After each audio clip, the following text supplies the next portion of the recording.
இந்த நாவுக்கு சொல்லுங்க, லா தத்தகல்லம் அலா அஹத், ஒருவனை பத்தியும் பேசாத, யார பத்தியும் தீர்ப்பு கொடுக்காத, யார பற்றியும் அவர் இல்லாத சபையில பேசாத, யார பத்தியும் அவதூறுகள் பேசாத, யார பத்தியுடைய நினைவுகளையும் தவறான நினைவுகளையும் உள்ளத்துல கொண்டு வராத, உள்ளத்துல கொண்டு வர ஒரு முயற்சிக்கும் போதும் என்று கொண்டு வராது.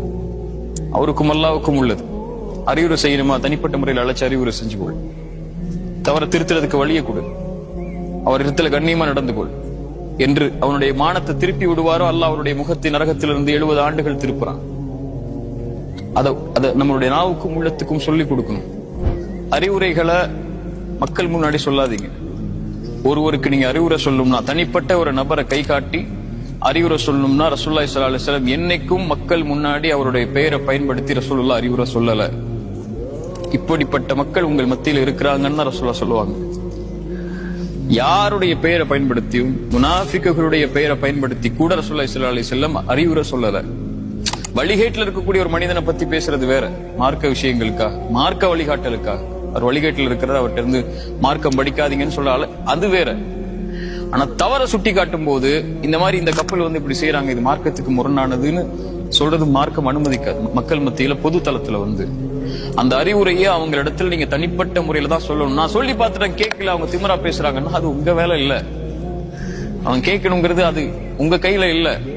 அதை நீங்க செஞ்சீங்களா முறையாங்கிறதா உங்களுடைய எண்ணத்துல இருந்து அந்த கேள்வி வந்துச்சுன்னா, ஏன் இப்படி தையூசா இருக்கிறாங்க அவங்க அப்படின்னு கேள்வி வந்துச்சுன்னா, இதை நீங்க செய்யறதுக்கு முயற்சி பண்ணீங்களா, அதை அணுகுனீங்களா, அவரிடத்துல திருத்துறதுக்கு ஒரு வழியை பார்த்தீங்களா, அதை கண்ணியமான முறையில கையாண்டீங்களா? ஏன் ஃபிரௌனை பார்த்தே அல்லாஹ் அநீதம் செய்யக்கூடிய ஃபிரௌனை பார்த்தே ஃபகூலு கௌலன் லய்யினா, மென்மையா பேசுங்கன்னு அல்லாஹ் சொல்றான். அல்லாஹ் ரப்புல் ஆலமீன் அன ரப்புக்குமுல் அலான்னு சொல்லக்கூடிய, நான் தான் உயர்ந்த இறைவன் சொல்லக்கூடிய ஒருவனிடத்திலேயே மென்மையா பேசுங்கன்னு அல்லாஹ் சொல்லும் போது, சுப்ஹான ரப்பியல் அலான்னு சுஜூதுல விழக்கூடிய முஃமினிடத்துல ஏன் மென்மையா பேச மாட்டேங்கிறீங்க? அதான கேள்வி. எங்க அஹ்லாக்கு தான் நம்ம இடத்துல தேவை. முக்கியமா என் தோழர்களா உங்கள்ட்ட சொல்ற, அஹ்லாக்க கடைபிடிங்க. உலகமே உங்களுக்கு எதிராக இருந்தாலும் நீங்க அஹ்லாக்ல மாறிடக்கூடாது. உங்களை விமர்சிச்சாலும் சரி, உங்களை எதிர்த்தாலும் சரி, உங்களை குதர்க்கம் பேசினாலும் சரி, நீங்க நல்லது செய்யும் போது உங்களை குத்துனாலும் சரி, உங்க கூடவே இருந்து ஒருத்தர் உங்களுக்கு துரோகம் செஞ்சாலும் சரி, அல்லது நண்பனா இருக்கக்கூடிய துரோகியா மாறினாலும் சரி, துரோகி நண்பனா மாறினாலும் சரி, உலகமே உங்களை எதிர்த்து நின்றாலும் சரி, நீங்க அஹ்லாக்ல மாறிடக்கூடாது.